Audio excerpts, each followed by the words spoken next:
Nem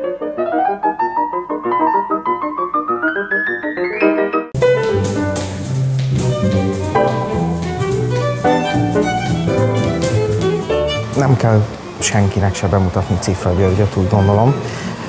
Nem csak annak, aki zenész, hanem szerintem elég sok ember tud az ő történetéről és az ő zenéjéről. Ő tényleg minden műfajban tökéletesen játszott, és megpróbálunk valamit ebből visszahozni. Majd olyat próbálunk a zenekarommal megvalósítani, ami tényleg kötődik a Cifra Györgyhöz. Ő tényleg vendéglátós is volt, úgy, ahogy most mi.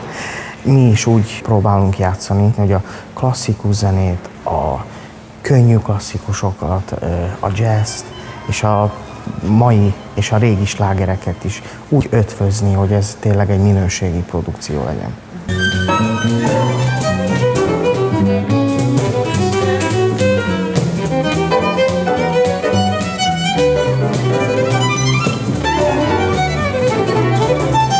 Megpróbálunk olyanokat választani, ami a közönségnek is tetszeni fog.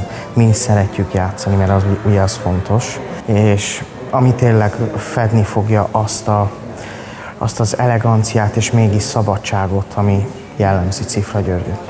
Nagyon örülök, hogy egy ilyen jó csapat összejött, mert tényleg olyat fogunk kiadni így a kezünkből, ami tartalmas lesz, és mondhatni nem nagy képűség, és nem hazabeszélés szinten, de talán egyedülálló.